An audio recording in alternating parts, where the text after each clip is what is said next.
we have to accept as a culture, as a society, that, like it or not, these things can and will continue to happen. And we can get rid of guns, or we can get rid of cars, or we could try to get rid of knives, and we're still going to have violent people. We're still going to have evil, and we need to be prepared to meet that evil. We've got Rob Pincus with us today here on the broadcast. Attack puts nation's capital on high alert is the topic. How should someone respond if they are caught in an attack? It seems like yesterday they weren't very well prepared, but how should someone respond in this situation? Well, we tell people, regardless of what the situation is, there's really three basic steps. If you're not one of the first responders charged with stopping the threat, you want to try to evade. That's our first step. It's always going to be try to get away. If you can leave the area where the threat is, get away from the threat, get into a position where you are safer, where you're out of range of the attack, then that's going to be the best first choice. If you can't do that, then the next best choice is going to be to barricade. And barricade, simply, it sounds fancy. What all that means is make it harder for the bad guy to get to you. You know, whatever room you're in, whatever place you work in, think about where you could hide, how you could make it harder for the bad guy to get to you in that position. Door stops, moving furniture, whatever it may be. Lastly, people have to be prepared to respond. In the worst-case scenario, if you have to respond to the threat, don't limit yourself to thinking that because you're not a military special operations soldier or a SWAT guy that you can't defend yourself. You can defend yourself just because you choose to, and you make the best of whatever tools you have available. Obviously, ultimately, the best tool you could have available would be a firearm, but we realize that that's the choice everybody makes, and for some people, it's not going to be an option. If you're in a school or if you're on a military facility, you may not have the option to be armed, but that doesn't mean you're defenseless. We've got Rob Pincus with us today. Attack puts nation's capital on high alert. He's the nationally known personal defense expert. He's made himself available today to us to talk about this situation. It seems like the nation's capital has been on high alert. It was on high alert yesterday. It's been on that today after this shooting attack at the city's U.S. Navy yard that caused multiple casualties, including, according to authorities, at least several deaths. And we've got to confirm deaths as well now. Officials identified dead gunman of the shooting in which 12 people died is Aaron Alexis, a 34-year-old from Fort Worth, Texas. There's been a lot of people talking about, they've been blaming all sorts of crap today.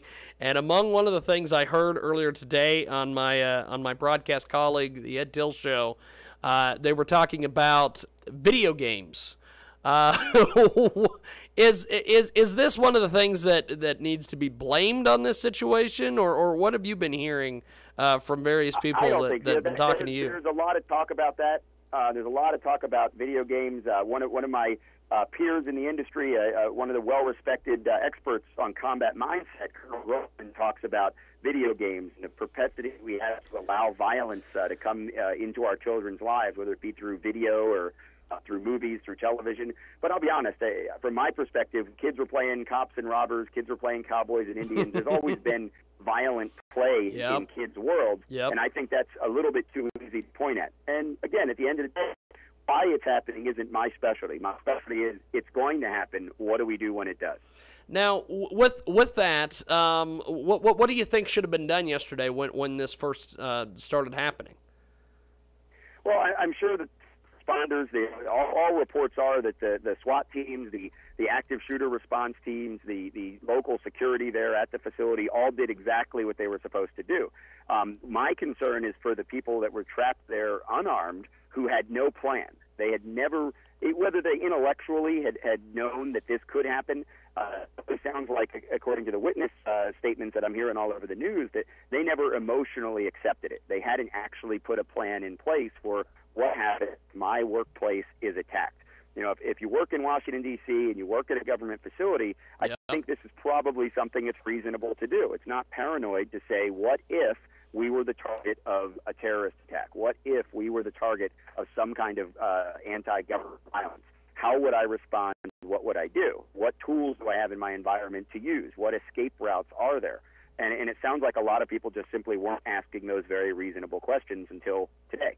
And today is a day too late. Rob Pincus with us today, nationally known personal defense expert. He's also the author of the brand new book, Lessons from Unarmed America. That's a heck of a book. We're going to talk about that here in a few moments as well. How could responders be mistaken for attackers?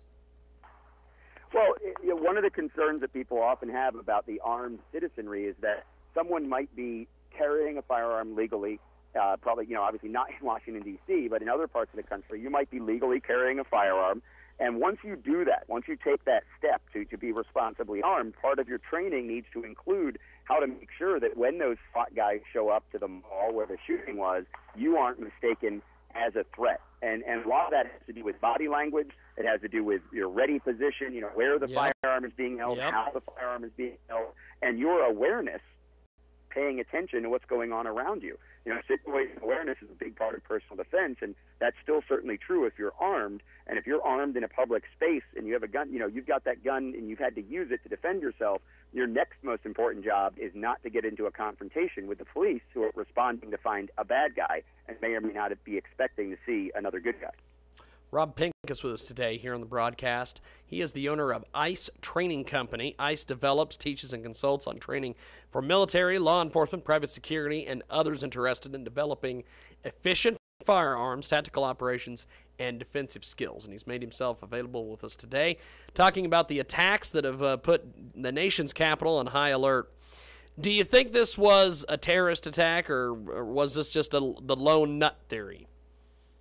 Well, somewhere those two things collapse. And when someone chooses to take a firearm and instead of just hurting the person that they have a specific agenda against, instead goes into a public facility and terrorizes as many people as he possibly can, whether it's politically motivated or not, that certainly overlaps with terrorism. Now, if by terrorism you mean a state or organized, coordinated, designed with some greater purpose in mind, it certainly doesn't sound like what this was. But at the end of the day, at the individual level, when you're being shot at, you don't know which it is, and you've got to respond in very, very similar ways. We've got Rob Pincus with us today here on the program, and you can get more information on what Rob is doing. That he's doing great work across the country and around the world with www.icetraining.us. Before we let you go, let's talk a little bit about the book here, Lessons from Unarmed America. Well, yesterday it could have been one of the chapters in Unarmed America. Yeah. Unarmed America is a book Mark Walters, and it's about real of violence and tragedy that have befallen people who prepare. When we say unarmed, we don't necessarily mean without it. We mean without information, without planning. Yeah. Awareness.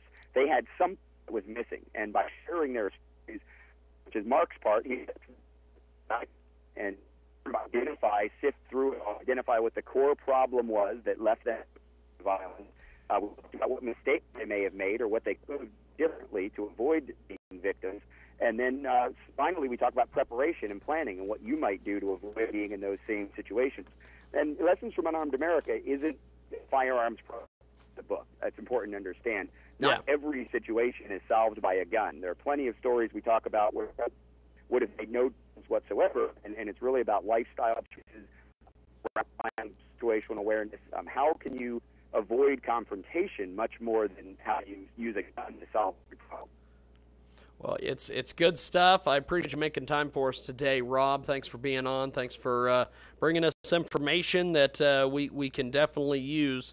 Rob Pincus has been our guest today. You can pick the book up on Amazon, also on our website at jiggyjaguar.com. We've got a link to it over there as well. Rob, thanks for doing this, and we will talk to you in the next couple weeks or so, because I'm sure this is a story that will not be going away anytime soon. All right, great. Thank you, sir. Appreciate it. Thanks, man.